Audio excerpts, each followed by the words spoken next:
إن الحمد لله نحمده ونستعينه ونستغفره ونعوذ بالله من شرور أنفسنا ومن سيئات أعمالنا من يهده الله فلا مضل له ومن يضلل فلا هادي له وأشهد أن لا إله إلا الله وحده لا شريك له وأشهد أن محمدا عبده ورسوله أرسله بالهدى ودين الحق ليظهره على الدين كله ولو كره المشركون اللهم صل على محمد وعلى آل محمد كما صليت على إبراهيم وعلى آل إبراهيم إنك حميد مجيد اللهم بارك على محمد وعلى آل محمد كما باركت على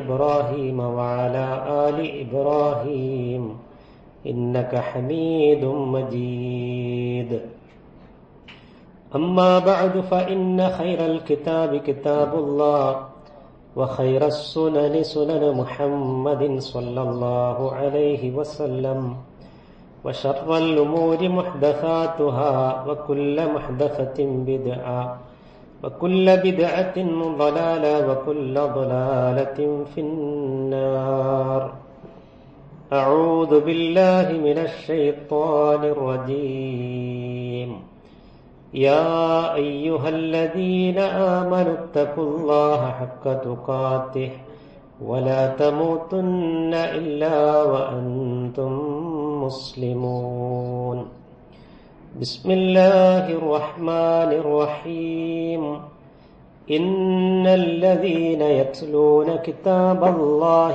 وأقاموا الصلاة وأنفقوا مما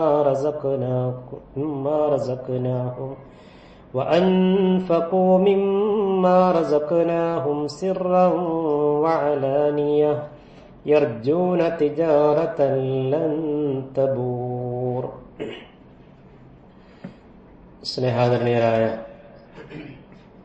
വിശ്വാസികളെ, സഹോദരങ്ങളെ, സർവ്വലോക രക്ഷിതാവും നിയന്താവുമായ അല്ലാഹു സുബ്ഹാനഹു വ തആലയുടെ വിധിവിലക്കുകളും നിയമനിർദ്ദേശങ്ങളും എല്ലാം പാലിച്ചും സൂക്ഷിച്ചും ജീവിക്കണമേ എന്ന് വസിയത്ത് ചെയ്യുന്നു, ഉപദേശിക്കുന്നു.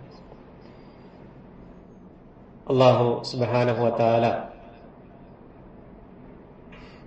അവൻ ഏറ്റവും ഇഷ്ടപ്പെടുന്ന വിശ്വാസികളിൽ നമ്മയെല്ലാം ഉൾപ്പെടുത്തി അനുഗ്രഹിക്കുമാറാകട്ടെ. ഇന്ന് നമ്മൾ നോക്കിയാൽ, ഇന്ന് എന്നല്ല ഏതൊരു കാലത്തും മനുഷ്യരിൽ പലരും പലർക്കു വേണ്ടിയും അടിമവേല ചെയ്യുന്ന അല്ലെങ്കിൽ ദാസ്യപ്പണി ചെയ്യുന്ന ഒരവസ്ഥ നമ്മൾ കാണുന്നുണ്ട്. അത് ഭരണാധികാരികൾ മുതൽ സാധാരണക്കാരായ ആളുകൾ വരെ. ഒരു ഭരണാധികാരി മറ്റൊരു നാടിന്റെ ഭരണാധികാരിക്ക് പൂർണ്ണമായും കീഴൊതുങ്ങുന്നു, അവരുടെ ഇഷ്ടങ്ങൾക്കനുസരിച്ച് നീങ്ങുന്നു. ഒരു സ്ഥാപനമാണെങ്കിൽ ആ സ്ഥാപന മേധാവിയുടെ ഇഷ്ടത്തിനു വേണ്ടി പൂർണ്ണമായും അയാൾക്ക് വിധേയമാകുന്നു. ഇങ്ങനെ പല തട്ടുകളിലും മുകളിലുള്ളവർക്ക് പൂർണ്ണമായും കീഴൊതുങ്ങുന്ന, അല്ലെങ്കിൽ അധികാരിവർഗത്തിന് പൂർണ്ണമായും വിധേയമാകുന്ന ആളുകളെ നമുക്ക് എപ്പോഴും കാണാൻ സാധിക്കും. അങ്ങനെ അവർക്ക് ദാസ്യവേല ചെയ്യാനും വിധേയമാകാനുമുള്ള കാരണം തങ്ങളുടെ നിക്ഷിപ്ത താൽപര്യങ്ങളും നേട്ടങ്ങളും ഒക്കെയാണ്. അവിടെ ആത്മാർത്ഥമായ സ്നേഹമോ അല്ലെങ്കിൽ വിധേയത്വമോ ഒന്നും ഉണ്ടാകാറില്ല. എന്നാൽ അള്ളാഹുവിന്റെ ദാസനാവുക എന്നത് ഒരടിമയ്ക്ക് അഭിമാനമാണ്. ഒരു സൃഷ്ടി മറ്റൊരു സൃഷ്ടിക്ക് അടിമവേല ചെയ്യുക എന്ന് പറഞ്ഞാൽ അത് നിർബന്ധിത സാഹചര്യമാകാം, അല്ലെങ്കിൽ നിക്ഷിപ്തമായ താൽപര്യങ്ങളാകാം. എന്നാൽ ഒരു വിശ്വാസി ഒരു പടച്ച റബ്ബിന് വിധേയമാവുക, അവന്റെ അടിമയാവുക എന്ന് പറഞ്ഞാൽ അതൊരു പൂർണ്ണ തൃപ്തിയാണ്, ഒരഭിമാനമാണ്. റസൂലുള്ളാഹി സ്വല്ലല്ലാഹു അലൈഹി വസല്ലം വിശ്വാസികൾക്ക് ചൊല്ലാൻ പഠിപ്പിച്ചു കൊടുത്ത ഇസ്തിഗ്ഫാറിന്റെ ഏറ്റവും ഉന്നതമായ ഒരു പ്രാർത്ഥനയുണ്ട്. സയ്യിദുൽ ഇസ്തിഗ്ഫാർ എന്നാണ് അതിന്റെ പേര്. ആ സയ്യിദുൽ ഇസ്തിഗ്ഫാറിൽ ഒരു വിശ്വാസി പ്രാർത്ഥിക്കുന്നത് ഇതാണ്: അല്ലാഹുമ്മ അൻത റബ്ബി, അല്ലാഹുവേ നീയാണ് എന്റെ റബ്ബ്. എല്ലാ നിലയ്ക്കും അല്ലാഹുവിനെ റബ്ബായി അംഗീകരിക്കാൻ, നിന്റെ കീഴിലാണ് ഞാൻ, നിന്റെ അടിമയാണ് ഞാൻ. ലാ ഇലാഹ ഇല്ലാ അൻത, നീ റബ്ബായതുകൊണ്ട് നിന്നെ അല്ലാതെ വേറൊരു പടപ്പിനെയും ഞാൻ ആരാധിക്കാൻ പാടില്ല, അതുകൊണ്ട് നീ അല്ലാതെ വേറെ ഇലാഹില്ല. ഖലഖ്തനി, നീ എന്നെ സൃഷ്ടിച്ചു. വ അന അബ്ദുക, അവിടെ പറയാണ് ഞാൻ നിന്റെ ദാസനാണ്, ഞാൻ നിനക്ക് ദാസ്യവേല ചെയ്യുന്നവനാണ്. വ അന അലാ അഹ്ദിക, നീയുമായുള്ള കരാർ പൂർത്തീകരിക്കാൻ ഞാൻ ബാധ്യസ്ഥനാണ്. വ വഅദിക, നിന്നോടുള്ള വാഗ്ദത്തം അത് പൂർത്തീകരിക്കാൻ ഞാൻ ബാധ്യസ്ഥനാണ്. അത് ഞാൻ പരമാവധി ചെയ്യുന്നുണ്ട്. മസ്തതഅത്, എനിക്കെത്ര പറ്റുമോ റബ്ബേ അത്രമാത്രം ഞാൻ നീയുമായുള്ള കരാറുകൾ പൂർത്തീകരിക്കാനും നീയുമായുള്ള വാക്കുകൾ പൂർത്തീകരിക്കാനും ഞാൻ പരിശ്രമിക്കുന്നുണ്ട് എന്നതാണ് സയ്യിദുൽ ഇസ്തിഗ്ഫാറിന്റെ ആരംഭഭാഗം. ഇവിടെ പൂർണ്ണമായ ഇഷ്ടത്തോടെയും അള്ളാഹുവിനെ പൂർണ്ണമായും സമർപ്പിച്ചുകൊണ്ടും പറയുന്ന ഒരു വാക്കാണ് ഈ വാക്ക്, ഈ ഇസ്തിഗ്ഫാറിലുള്ള ഈ പദങ്ങൾ എന്ന് പറയുന്നത്. അള്ളാഹു സുബ്ഹാനഹു വ തആല നമ്മോട് പറയുന്നുണ്ട്, എന്തിനാണ് നിങ്ങളെ നാം സൃഷ്ടിച്ചത്, എന്തിനാണ് സൃഷ്ടിച്ചത്? വമാ ഖലഖ്തുൽ ജിന്ന വൽ ഇൻസ ഇല്ലാ ലിയഅ്ബുദൂൻ, ജിന്നുവർഗത്തെയും മനുഷ്യവർഗത്തെയും എന്നെ ഇബാദത്ത് ചെയ്യുവാനല്ലാതെ ഞാൻ സൃഷ്ടിച്ചിട്ടില്ല. അപ്പൊ അള്ളാഹ് നമ്മളെ പടച്ചതിന്റെ, റബ്ബ് നമ്മെ സൃഷ്ടിച്ചതിന്റെ ലക്ഷ്യം എന്താ? അള്ളാഹുവിനെ ഇബാദത്ത് ചെയ്യാന്നുള്ളതാണ്. അള്ളാഹ് നിന്റെ ദാസനാണ് ഞാൻ, അതുകൊണ്ട് നിനക്ക് പൂർണ്ണമായും വിധേയമായിക്കൊണ്ട് എന്റെ ആരാധനകളെല്ലാം ഞാൻ നിനക്ക് സമർപ്പിക്കുകയാണ്. ഇവിടെ കണ്ടോ, ഇബാദത്ത് എന്ന പദത്തിന് നമ്മൾ പറഞ്ഞ അർത്ഥം എന്താ? ആരാധന എന്നതാണ്.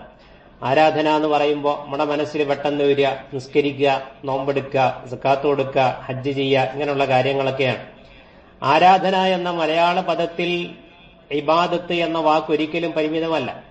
അതുകൊണ്ടാണ് പണ്ഡിതന്മാർ അതിനെ കൃത്യമായി നിർവചിച്ചിട്ടുള്ളത്. അതിൽ മഹാനായ ഷേഖുൽ ഇസ്ലാം ഇബ്നു തൈമിയ റഹിമഹുല്ലാഹ് പറയുന്നുണ്ട്, അൽ ഇബാദത്തു ഹിയ ഇസ്മുൻ ജാമിഉൻ, എല്ലാ നിലയ്ക്കും പരിപൂർണമായ ഒരു പദമാണ് ഇബാദത്ത് എന്ന് പറഞ്ഞാൽ. ലിക്കുല്ലി മാ യുഹിബ്ബുഹുല്ലാഹു വയർളാഹ്, അള്ളാഹ്ക്ക് ഇഷ്ടപ്പെട്ടതെല്ലാം അതിൽ വരും. അള്ളാഹ്ക്ക് ഇഷ്ടപ്പെട്ട, അള്ളാഹ് തൃപ്തിപ്പെടുന്ന എല്ലാം അതിൽ ഉൾപ്പെടും. എന്തൊക്കെ? മിനൽ അഖ്വാൽ, നമ്മളൊരു സുബ്ഹാനല്ലാഹ് എന്ന് പറഞ്ഞാൽ, അൽഹംദുലില്ലാ എന്ന് പറഞ്ഞാൽ അത് ഇബാദത്താണ്. വൽ അഅ്മാൽ, നമ്മുടെ നമസ്കാരം, നമ്മുടെ നോമ്പ്, നമ്മുടെ സക്കാത്ത്, ഇതെല്ലാം ഇബാദത്താണ്. എന്നിട്ട് അദ്ദേഹം പറയുന്നു, അല്ലാഹിറത്തി വൽ ബാത്തിന, അല്ലാഹിറത്തി വൽ ബാത്തിന, മറ്റൊരാൾ കാണുമ്പോൾ നമ്മൾ പ്രത്യക്ഷമായിട്ട് ചെയ്യുന്ന കാര്യമുണ്ടല്ലോ, അത് ഇബാദത്താണ്. ആരോരും കാണാതെ നമ്മുടെ മനസ്സിൽ വരുന്ന നല്ല ചിന്തകൾ പോലും അത് ഇബാദത്താണ്. നമ്മളങ്ങനെ ചിന്തിച്ചിട്ടുണ്ടോ? നമ്മൾ ആകാശത്തേക്ക് നോക്കുമ്പോൾ സൂര്യനെ കാണുന്നു, ചന്ദ്രനെ കാണുന്നു, സുബ്ഹാനല്ലാഹ് എന്ന് പറയുന്നു, ഇബാദത്താണ്. മനസ്സിൽ അള്ളാഹുവിനെ പറ്റിയുള്ള ഒരു പേടി വരുന്നത് ഇബാദത്താണ്. അതേപോലെ മറ്റൊരാൾക്ക് നന്മ ചെയ്തു കൊടുക്കേണ്ടതില്ല, ഒരു നന്മ ചെയ്യണം എന്ന് ചിന്തിക്കുന്നത് പോലും ഇബാദത്താണ്. അപ്പൊ അള്ളാഹ്ക്ക് ഇഷ്ടപ്പെടുന്ന എന്ത് കാര്യം, അള്ളാഹ് തൃപ്തിപ്പെടുന്ന എന്ത് കാര്യം അത് നാവ് കൊണ്ട് പറയണമെന്നില്ല, ശരീരത്തിലെ അവയവങ്ങൾ കൊണ്ട് ചെയ്യണമെന്നില്ല, മനസ്സിൽ വരുന്ന ചിന്തകൾ പോലും ഇബാദത്താണ് എന്നർത്ഥം. സൃഷ്ടാവിന് വിധേയമായി ഒരടിമ സമർപ്പിക്കുന്ന ഇബാദത്ത് എന്ന് പറയുന്ന ആ കർമ്മം ഉണ്ടല്ലോ, മഹത്തായ കർമ്മം, അത് ഇബാദത്താകണമെങ്കിൽ 3 കാര്യങ്ങൾ അതിൽ ഒത്തുചേരണം. ഇത് നമ്മൾ ശ്രദ്ധിക്കേണ്ട ഒരു വിഷയമാണ്. അതിലൊന്ന് കമാലുൽ മഹബ്ബ, പൂർണ്ണമായും അള്ളാഹിനെ ഇഷ്ടപ്പെട്ടുകൊണ്ടേ നമ്മൾ ഇബാദത്ത് ചെയ്താൽ അള്ളാഹ് അത് സ്വീകരിക്കുള്ളൂ. 2 കമാലുൽ ഖൗഫ്, പൂർണ്ണമായ ഒരു ഭയപ്പാട് ഒരു ഇബാദത്ത് ചെയ്യുമ്പോൾ ഉണ്ടാകണം, എങ്കിലേ അള്ളാഹു സ്വീകരിക്കുള്ളൂ. 3-മത്തേത് കമാലുർ റജാ, പൂർണ്ണമായ പ്രതീക്ഷയോടുകൂടി ഒരു ഇബാദത്ത് ചെയ്യുമ്പോഴേ അള്ളാഹു ആ ഇബാദത്ത് സ്വീകരിക്കുകയുള്ളൂ. പടപ്പുകളുടെ കൂട്ടത്തിൽ ചില ആളുകളുണ്ട്, പടച്ചവനെ ഇഷ്ടപ്പെടുന്നത് പോലെ അല്ലെങ്കിൽ പടച്ചവനെ ഇഷ്ടപ്പെടുന്നതിനേക്കാൾ പടപ്പുകളെ ഇഷ്ടപ്പെടുന്ന ആളുകളുണ്ട് എന്നുള്ള പറയാൻ. അങ്ങനെയുള്ള ആളുകളെ അള്ളാഹ്ക്ക് ഇഷ്ടമില്ല. ആരാണവർ? സൂറത്തുൽ ബഖറയിലെ 165-ാം വചനം, വമിനൻ നാസി മൻ യത്തഖിദു മിൻ ദൂനില്ലാഹി അൻദാദാ യുഹിബ്ബൂനഹും കഹുബ്ബില്ലാഹ് വല്ലദീന ആമനൂ അശദ്ദു ഹുബ്ബൻ ലില്ലാഹ്. വമിനൻ നാസി, മനുഷ്യരുടെ കൂട്ടത്തിലുണ്ട്, മൻ യത്തഖിദു മിൻ ദൂനില്ലാഹി അൻദാദാ, അല്ലാഹുവിന് പുറമെ തുല്യന്മാരായി സ്വീകരിക്കുന്ന ചില ആളുകൾ. പടപ്പുകളെ അവർ നിദ്ദായി സ്വീകരിക്കുന്നു. യുഹിബ്ബൂനഹും കഹുബ്ബില്ലാഹ്, അള്ളാഹിനെ സ്വീകരിക്കുന്നത് പോലെ, അള്ളാഹുവിനെ സ്നേഹിക്കുന്നത് പോലെ റസൂലുള്ളയെ അവർ സ്നേഹിക്കുന്നു. അള്ളാഹിനെ സ്നേഹിക്കുന്നത് പോലെ മഹാന്മാരെയും മഹത്തുക്കളെയും അവർ സ്നേഹിക്കുന്നു. അപ്പൊ എന്താ പറ്റുക? അള്ളാഹ്ക്ക് പോകേണ്ട ഇബാദത്ത് അങ്ങോട്ട് പോവാൻ. പക്ഷെ ഒരു വിശ്വാസിയെ സംബന്ധിച്ചിടത്തോളം വല്ലദീന ആമനൂ അശദ്ദു ഹുബ്ബൻ ലില്ലാഹ്, അവരേറ്റവും ഇഷ്ടപ്പെടുന്നത് അള്ളാഹിനെയാണ്. അള്ളാഹ് കഴിഞ്ഞിട്ടാണ് ബാക്കിയുള്ള പടപ്പുകളോടുള്ള ഇഷ്ടം. പക്ഷെ ആ ഇഷ്ടം ഇബാദത്തായി പോയാൽ അത് അള്ളാഹുവിനെ തുല്യനാക്കലാകും, ഷിർക്കായി മാറുന്നർത്ഥം. ഉലമാക്കൾ, പണ്ഡിതന്മാർ പറയുന്നുണ്ട്, നമുക്ക് നമ്മുടെ റബ്ബിനോടുള്ള ഇഷ്ടം എന്ന് പറഞ്ഞാൽ അത് കേവലം എന്റെ റബ്ബിനോട് എനിക്കിഷ്ടാണ്, എന്റെ റബ്ബിനെ എനിക്കിഷ്ടാണ് എന്ന് പറഞ്ഞാൽ അത് ഇഷ്ടമാകില്ല. മറിച്ച് ആ വാക്കുകൾക്കപ്പുറം നമ്മുടെ പ്രവർത്തനങ്ങളിൽ വരണം. അപ്പോഴേ അള്ളാഹിനോട് നമുക്ക് ഇഷ്ടമുണ്ടാവുള്ളൂ. അതിൽ ഉലമാക്കൾ പറയുന്നുണ്ട്, ഒരാൾ അള്ളാഹിനെ ഇഷ്ടപ്പെട്ടാൽ മൻ അഹബ്ബല്ലാഹ തആല അഖ്ബല അലൈഹി, അള്ളാഹുവിലേക്ക് അവൻ മുന്നിടും. വസാറ ഫി തആതിഹി, അള്ളാഹുവിന് വിധേയമാകുന്ന കാര്യത്തിൽ അവൻ പൂർണ്ണമായും ധൃതി കൂട്ടും. അള്ളാഹ്ക്ക് വിധേയമാകുന്ന വിഷയത്തിൽ അവൻ ധൃതിയാണ്. അതുപോലെ തന്നെ വൽ ഇനാബത്തി ഇലൈഹി, അള്ളാഹുവിലേക്ക് അവൻ പൂർണ്ണമായും ഖേദിച്ചു മടങ്ങിക്കൊണ്ടേയിരിക്കുന്ന, ഇതാണ് ഒരടയാളം. 2, മൻ അഹബ്ബല്ലാഹ തആല ദക്കറഹു ദിക്റൻ കസീറ, ഒരാൾ അള്ളാഹിനെ ഇഷ്ടപ്പെട്ടു കഴിഞ്ഞാൽ അവൻ എപ്പോഴും ദിക്റുകൾ ചെയ്തുകൊണ്ടിരിക്കും. ഒഴിവ് കിട്ടുന്ന സമയത്തും പണികൾ ചെയ്യുന്ന സമയത്തൊക്കെ അള്ളാഹിനെ ഇങ്ങനെ ദിക്ർ ചെയ്തുകൊണ്ടിരിക്കും. സുബ്ഹാനല്ലാഹ്, അൽഹംദുലില്ലാഹ്, വലാ ഇലാഹ ഇല്ലല്ലാഹു അല്ലാഹു അക്ബർ, അങ്ങനെ തുടങ്ങുന്ന ദിക്റുകൾ അവൻ ഇങ്ങനെ ചൊല്ലിക്കൊണ്ടേയിരിക്കും. പ്രഭാത പ്രദോഷ ദിക്റുകൾ, ഉറങ്ങാൻ കിടക്കുമ്പോഴുള്ള ദിക്റുകൾ, നമസ്കാര ശേഷമുള്ള ദിക്റുകൾ, അല്ലാത്ത സമയത്തുള്ള ദിക്റുകൾ അധികരിപ്പിച്ചുകൊണ്ടേയിരിക്കും. അങ്ങനെ അള്ളാഹുവിനെ ഓർക്കുക വഴി, ഇബാദത്തുകൾ ചെയ്യുക വഴി ഒരാൾ അള്ളാഹുവിന് പൂർണ്ണമായി കീഴൊതുങ്ങിയാൽ അള്ളാഹുവിനെ ഇഷ്ടപ്പെടും. ഇഷ്ടപ്പെട്ടാലോ റസൂലുള്ളാഹി സ്വല്ലല്ലാഹു അലൈഹി വസല്ലം പറയുന്നു, ഇന്നല്ലാഹ തആല ഇദാ അഹബ്ബ അബ്ദൻ നാദാ ജിബ്രീൽ, അല്ലാഹ് ഒരാളെ ഇഷ്ടപ്പെട്ടാൽ ജിബ്രീലിനെ അള്ളാഹു വിളിക്കുകയാണ്. എന്നിട്ട് പറയുന്നു, ഇന്നല്ലാഹ ഖദ് അഹബ്ബ ഫുലാനൻ, തീർച്ചയായും അള്ളാഹുവിനെ ഇന്ന ആളെ ഇഷ്ടമാണ്. ഫഅഹിബ്ബഹു ഫൽയുഹിബ്ബുഹു ജിബ്രീൽ, അപ്പോൾ ജിബ്രീൽ അലൈഹിസ്സലാം ആ മനുഷ്യനെയും ഇഷ്ടപ്പെടുന്നു.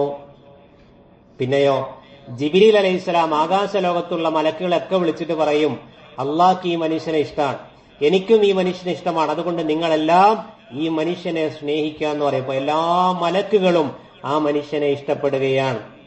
എല്ലാ മലക്കുകളും വിളിച്ചു പറയുന്നു, ആ മനുഷ്യനെ ഞാൻ ഇഷ്ടപ്പെടുന്നു എന്ന്. പ്രിയമുള്ളവർ, ഇതാണ് അള്ളാഹുവിനോടുള്ള ഇഷ്ടം, സ്നേഹം എന്ന് പറയുന്നത്. വിശ്വാസികളായ ആളുകൾ അള്ളാഹുവിന്റെ മാർഗത്തിൽ സ്വതക്ക കൊടുക്കുമ്പോ, ധർമ്മം ചെയ്യുമ്പോ അള്ളാഹു സുബ്ഹാനഹു വ തആല പറയുന്നുണ്ട്, 2 വികാരങ്ങൾ അവരിൽ വരുന്ന.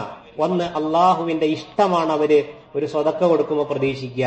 അത് ഖുർആൻ എടുത്തു പറഞ്ഞു, വയുത്ഇമൂന അത്അമ അലാ ഹുബ്ബിഹി മിസ്കീനൻ വയതീമൻ വഅസീറാ ഇന്നമാ നുത്ഇമുകും ലിവജ്ഹില്ലാഹ് ലാ നുരീദു മിൻകും ജസാഅൻ വലാ ശുകൂറാ. അവിടെ പറഞ്ഞൊരു വാക്കുണ്ട്, എന്താ? ഇന്നമാ നുത്ഇമുകും ലിവജ്ഹില്ലാഹ്, അല്ലാഹുവേ, ഈ പാവങ്ങളായ തടവിൽ കിടക്കുന്ന, ജയിലിൽ കിടക്കുന്ന ആളുകള്, അതുപോലെ മിസ്കീനുകള്, ഫക്കീറുകള്, ഇവർക്കൊക്കെ ഞങ്ങൾ ഫുഡ് കൊടുക്കുന്നത്, ഭക്ഷണം കൊടുക്കുന്നത് എന്തിനു വേണ്ടിയാ? ലിവജ്ഹില്ല, നിന്റെ തൃപ്തി മാത്രം കാംക്ഷിച്ചുകൊണ്ടാണ്. അതാണ് കമാലുൽ മഹബ്ബ, പൂർണ്ണമായ ആ ഒരു ഇഷ്ടം എന്ന് പറയുന്നത്. ആ ഇഷ്ടത്തോടുകൂടി ആവണം നമ്മൾ നിസ്കരിക്കേണ്ടത്. നിസ്കരിക്കാൻ വേണ്ടി കൈകെട്ടുമ്പോ അള്ളാഹുവിനെ പൂർണ്ണമായും ഇഷ്ടപ്പെട്ട് അള്ളാഹിന്റെ കൽപ്പനകൾക്ക് ഞാൻ പൂർണ്ണമായും വിധേയമാവുകയാണെന്നുള്ള തൃപ്തിയോടുകൂടി കൈകെട്ടി നമസ്കരിച്ചാലാണ് ആ നിസ്കാരം സ്വീകരിക്കപ്പെടുക, ആ സ്വതക്ക സ്വീകരിക്കപ്പെടുക. ഒരു ഹജ്ജിന് പോയാൽ ആ ഹജ്ജ് അള്ളാഹു നമ്മളിൽ നിന്ന് സ്വീകരിക്കുക. അപ്പൊ ആ നിലയ്ക്ക് കർമ്മങ്ങൾ ചെയ്യാൻ നമ്മൾ തയ്യാറാവുക. അള്ളാഹു അത്തരക്കാരിൽ നാം ഏവരെയും ഉൾപ്പെടുത്തി അനുഗ്രഹിക്കുമാറാവട്ടെ.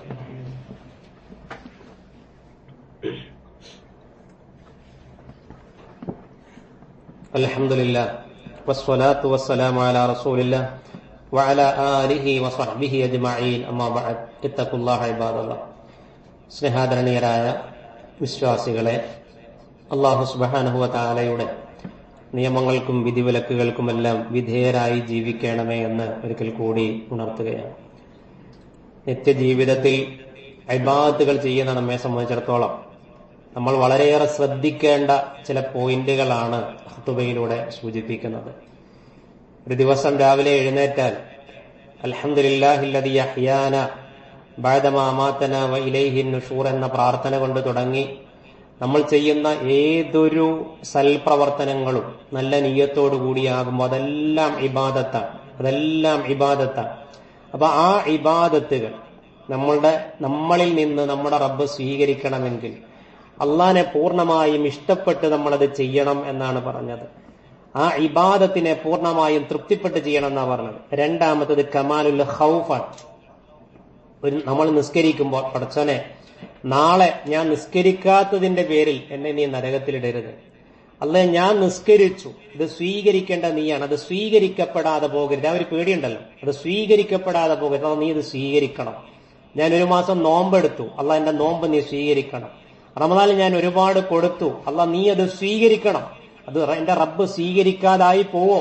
എന്റെ ഇഖ്ലാസ് കുറഞ്ഞതിന്റെ പേരിൽ, അല്ലെ, എന്റെ ഖുശൂ കുറഞ്ഞതിന്റെ പേരിൽ ആ ഒരു പേടി ഇബാദത്ത് ചെയ്യുമ്പോൾ ഉണ്ടാകണം എന്നുള്ളതാണ്. ആ പേടിയുടെ ഒരു മൂർത്തമായ രൂപം റസൂലുള്ളാഹി സ്വല്ലല്ലാഹു അലൈഹി വസല്ലമയിൽ നമുക്ക് കാണാം. മഹാനായ സ്വഹാബി അബ്ദുല്ലാഹി ഇബ്നു ശിഖീർ റളിയല്ലാഹു അൻഹു, അദ്ദേഹം ഒരിക്കൽ നബി സല്ലല്ലാഹു അലൈഹി വസല്ലമയുടെ അടുത്തേക്ക് വരിക. നോക്കുമ്പോൾ നബി സല്ലല്ലാഹു അലൈഹി വസല്ലം നമസ്കരിക്കുകയാണ്. അദ്ദേഹം പറയുന്നത് ഇങ്ങനെയാണ്: റഅയ്തു റസൂലല്ലാഹി സ്വല്ലല്ലാഹു അലൈഹി വസല്ലം യുസല്ലി. നബി നിസ്കരിക്കുന്നതാണ് ഞാൻ കാണുന്നത്.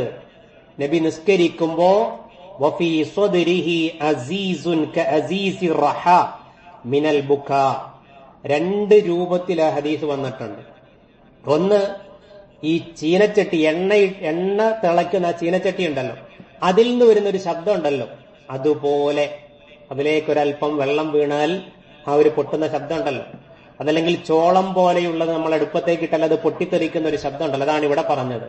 അതുപോലെയുള്ള ഒരു ശബ്ദം നബി സല്ലല്ലാഹു അലൈഹി വസല്ലമയുടെ നെഞ്ചിന്റെ ഉള്ളിൽ നിന്ന് വരുന്നത് ഞാൻ കേട്ടു. ആ ശബ്ദം എങ്ങനെ വന്നതാ? മിനൽ ബുക്കാ. നബി കരഞ്ഞിട്ടാണ് ആ ശബ്ദം, കരഞ്ഞുകൊണ്ട് നിസ്കരിക്കുന്നത് ഞാൻ ഇങ്ങനെ കാണാണ്. ശബ്ദം, ഏങ്ങലടിക്കുന്ന ശബ്ദം ഞാൻ കേൾക്കുന്നുണ്ട്. അതാണ് കമാലുൽ ഖൗഫ്, ഭയത്തിന്റെ. ഒരു ഇബാദത്ത് ചെയ്യുമ്പോ അള്ളാഹ് ഇത് സ്വീകരിക്കണം, എന്റെ റബ്ബ് ഇത് സ്വീകരിക്കാതെ പോകരുത്, ഞാൻ നരകത്തിൽ പെട്ടുപോകരുത്, ആ ഒരു പേടിയോടുകൂടി വേണം ഇബാദത്ത് ചെയ്യാന്ന. നേരത്തെ ഓതിയ ഒരായത്തില്ലേ, വിശ്വാസികളായ ആളുകള് സ്വതക്ക കൊടുക്കുമ്പോ ഒന്ന് അള്ളാന്റെ തൃപ്തി പ്രതീക്ഷിച്ച് അത് ചെയ്യുന്നത്, രണ്ടാമത് അവർക്കൊരു പേടിയുണ്ട്. അള്ളാഹ് പറയുന്നു, ഇന്നാ നഖാഫു മിർ റബ്ബിനാ യൗമൻ അബൂസൻ ഖംതരീറാ. ഇന്നാ നഖാഫു മിർ റബ്ബിനാ. ഈ പാവങ്ങളായ ആളുകൾക്ക് ഞങ്ങൾ ഭക്ഷണം കൊടുക്കുമ്പോ, സ്വതക്ക നൽകുമ്പോ, ഇന്നാ നഖാഫു മിർ റബ്ബിനാ, ഞങ്ങൾക്കൊരു പേടിയുണ്ട്. യൗമൻ, ഒരു ദിവസത്തെയാണ് ഞങ്ങൾ പേടിക്കുന്നത്. അബൂസൻ ഖംതരീറാ, മുഖം ചുളിഞ്ഞു പോകുന്ന ഏറെ ദുസ്സഹമായ ഒരു ദിവസത്തിന്റെ ശിക്ഷ ഞങ്ങളുടെ ശരീരത്തിൽ ആപതിക്കരുത് എന്ന പേടിയോടുകൂടിയാണ് ഞങ്ങൾ ഈ സ്വതക്ക നൽകുന്നത്. ഇതാണ് കമാലുൽ ഖൗഫ് എന്ന് പറഞ്ഞാൽ. മൂന്നാമത്തത് കമാലുർ റജാ ആണ്. നമ്മളൊരു നന്മ ചെയ്യുമ്പോൾ, ഒരു പുണ്യകർമ്മം ചെയ്യുമ്പോൾ അള്ളാന്റെ കാരുണ്യത്തിലും പ്രതിഫലത്തിലുമുള്ള പൂർണ്ണമായ പ്രതീക്ഷയോടുകൂടി അത് ചെയ്യുക. എന്റെ റബ്ബൊരിക്കലും ഞാൻ ചെയ്യുന്ന ഇബാദത്തുകൾ അത് അള്ളാഹു കാണാതിരിക്കില്ല. എന്റെ റബ്ബ് അതിൽ അശ്രദ്ധനല്ല. എന്റെ റബ്ബന്റെ പ്രതിഫലം നഷ്ടപ്പെടുത്തി കളയുകയില്ല എന്നുള്ള പ്രതീക്ഷയോടുകൂടി വേണം ഒരു ഇബാദത്ത് ചെയ്യാൻ എന്നുള്ളതാ. സൂറത്തുൽ ഫാത്തിറിൽ ഒരായത്തുണ്ട്, 29-ാം വചനം. അള്ളാഹു വിശ്വാസികളെ പറ്റി പറയാൻ, ഇന്നല്ലദീന യത്ലൂന കിതാബല്ലാഹ്, വിശ്വാസികളായ ആളുകൾ നിരന്തരം എപ്പോഴും ഇങ്ങനെ അള്ളാന്റെ കിതാബ് ഓതിക്കൊണ്ടിരിക്കും, വിശുദ്ധ ഖുർആൻ പാരായണം ചെയ്തുകൊണ്ടിരിക്കും. വഅഖാമുസ്സലാ, കൃത്യമായ നമസ്കാരം അവർ നിർവഹിച്ചുകൊണ്ടേയിരിക്കും. വഅൻഫഖൂ മിമ്മാ റസഖ്നാഹും, നാം നൽകിയ സമ്പത്തിൽ നിന്ന് അവർ ചെലവഴിച്ചുകൊണ്ടേയിരിക്കുന്നവരാ. എങ്ങനെ സിർറൻ വഅലാനിയ, രഹസ്യമായി കൊടുക്കേണ്ടടത്ത് രഹസ്യമായി കൊടുക്കും, പരസ്യമായി ചെയ്യേണ്ടടത്ത് പരസ്യമായി ചെയ്യും. ഇത്രയും അല്ലാഹു പറഞ്ഞിട്ട് ആയത്ത് അവസാനിപ്പിച്ച് എന്താണെന്നറിയോ? യർജൂന തിജാറതൻ ലൻ തബൂർ, യർജൂന, അവർക്കൊരു പ്രതീക്ഷയുണ്ട്, ഞങ്ങൾ ഈ ചെയ്യുന്നത് നഷ്ടം പറ്റാത്ത കച്ചവടമാണ്. നഷ്ടം പറ്റാത്ത കച്ചവടം. ഒരു വിശ്വാസി നമസ്കരിക്കുമ്പോൾ അതൊരു കച്ചവടമാണ്. ധർമ്മം ചെയ്യുമ്പോൾ അതൊരു കച്ചവടമാണ്. അതിനൊരിക്കലും നഷ്ടം പറ്റില്ല, എന്റെ റബ്ബ് സ്വീകരിക്കും എന്ന പ്രതീക്ഷയോടുകൂടിയാണ് അവർ ചെയ്യുന്നത്. ആ ഒരു പ്രതീക്ഷ വേണം ഏതൊരു ഇബാദത്ത് ചെയ്യുമ്പോഴും. ഈ 3 കാര്യങ്ങൾ ഒത്തുചേരുമ്പോഴാണ് നമ്മുടെ ഇബാദത്ത് റഹ്മാനായ റബ്ബ് സ്വീകരിക്കാന്നുള്ളതാണ്. അതുകൊണ്ട് പ്രിയമുള്ളവരെ, ഇനി മുതൽ അങ്ങോട്ട് നമസ്കരിക്കുമ്പോൾ, ഓരോ നന്മകൾ ചെയ്യുമ്പോഴും ഈ ഒരു ചിന്ത നമ്മുടെ മനസ്സിൽ വന്നുകൊണ്ടാണോ നമ്മൾ ഓരോ ഇബാദത്തും ചെയ്യുന്നത് നമ്മളൊന്ന് പരിശോധിക്കുന്നത് നന്നായിരിക്കും. അല്ലാഹു സുബ്ഹാനഹു വ തആല നമ്മുടെ കർമ്മങ്ങളെല്ലാം, നമ്മുടെ ഇബാദത്തുകളെല്ലാം സ്വീകരിക്കുമാറാവട്ടെ. അതിൽ വരുന്ന വീഴ്ചകൾ അല്ലാഹു സുബ്ഹാനഹു വ തആല പുറത്തു തരുമാറാവട്ടെ. നമ്മുടെ എല്ലാ നന്മകളിലും അല്ലാഹു ഖൈറും ബർക്കത്തും പ്രദാനം ചെയ്യുമാറാവട്ടെ. തെറ്റിലേക്ക് പോകാനൊരുങ്ങുമ്പോൾ അള്ളാഹുവിനെ ഭയപ്പെട്ടുകൊണ്ടും പരലോകത്തെ ഓർത്തുകൊണ്ടും അതിൽ നിന്ന് പിൻവാങ്ങാൻ, നന്മകൾ ചെയ്യാൻ ഒരുങ്ങുമ്പോൾ സ്വർഗത്തെ ആഗ്രഹിച്ചുകൊണ്ട് പ്രതിഫലത്തെ കാക്ഷിച്ചുകൊണ്ട് അതിലേക്ക് മുന്നിട്ട് ചെല്ലുവാനും അല്ലാഹു സുബ്ഹാനഹു വ തആല നമുക്കെല്ലാം തൗഫീഖ് നൽകി അനുഗ്രഹിക്കുമാറാവട്ടെ. നമുക്കെല്ലാം അറിയുന്നത് പോലെ ഒരു കലുഷിതമായ സാഹചര്യത്തിലൂടെയാണ് നമ്മുടെ നാടും ലോകവും മുമ്പോട്ട് പോയിക്കൊണ്ടിരിക്കുന്നത്. എല്ലാവരുടെയും പ്രാർത്ഥന അതെല്ലാം അവസാനിക്കണം, സമാധാനം പുലരണം എന്നുള്ളതാണ്. സമാധാനം പുലരണം, സ്വസ്ഥമായി ജീവിക്കാൻ പറ്റണം എന്നുള്ളതാണ്. അല്ലാഹു സുബ്ഹാനഹു വ തആല ഒരു വിപത്ത്, ഒരു മുസീബത്ത് ഇറക്കിയിട്ടുണ്ടെങ്കിൽ അത് നീക്കേണ്ടവൻ റബ്ബാൻ. അല്ലാഹു സുബ്ഹാനഹു വ തആല അത് എത്രയും വേഗം നീക്കി തരുമാറാവട്ടെ. മുസ്ലിമീങ്ങളുടെ അവസ്ഥയെ അല്ലാഹു നന്നാക്കി തരുമാറാവട്ടെ. രാജ്യത്തിന് അല്ലാഹു സുബ്ഹാനഹു വ തആല നിർഭയത്വവും സമാധാനവും പ്രദാനം ചെയ്യുമാറാവട്ടെ. യുദ്ധക്കെടുതിയിൽ എരിയുന്ന ഒരുപാട് ആളുകളുണ്ട്. അല്ലാഹു സുബ്ഹാനഹു വ തആല അവർക്കെല്ലാം പൂർണ്ണമായ മോചനം പ്രദാനം ചെയ്യട്ടെ. ഷഹീദായിട്ടുള്ള അല്ലാഹുവിന്റെ മാർഗത്തിൽ മരണപ്പെട്ടിട്ടുള്ള ആളുകളുണ്ട്. അല്ലാഹു അവരുടെ എല്ലാം മരണത്തെ രക്തസാക്ഷിത്വമായി സ്വീകരിക്കുമാറാവട്ടെ. മുറിവേറ്റവരുണ്ട്, അവർക്കെല്ലാം അല്ലാഹു ഷിഫ നൽകുമാറാവട്ടെ. സ്വച്ഛാധിപതികളും ക്രൂരന്മാരുമായ ഭരണാധികാരികളുണ്ട്, അവരുടെ മേൽ അധികാരം പ്രയോഗിക്കേണ്ടത് അല്ലാഹു സുബ്ഹാനഹു വ തആലയാണ്. അവരെ നിലക്ക് നിർത്തേണ്ടത് റബ്ബ് സുബ്ഹാനാണ്. അല്ലാഹു സുബ്ഹാനഹു വ തആല നടപടി എത്രയും വേഗം എടുക്കുമാറാവട്ടെ. അല്ലാഹുമ്മ ഗഫിർ ലിൽ മുഅ്മിനീന വൽ മുഅ്മിനാത്ത് വൽ മുസ്ലിമീന വൽ മുസ്ലിമാത്ത് അൽ അഹ്യാഇ മിൻഹും വൽ അംവാത്ത്. അല്ലാഹുമ്മ അജ്ർനാ മിനൻ നാർ, അല്ലാഹുമ്മ അജ്ർനാ മിനൻ നാർ, അല്ലാഹുമ്മ അജ്ർനാ മിനൻ നാർ. റബ്ബനാ തവഫനാ മുസ്ലിമീന വ അൽഹിഖ്നാ ബിസ്സാലിഹീൻ. റബ്ബനാ ലാ തജ്അൽ ഫീ ഖുലൂബിനാ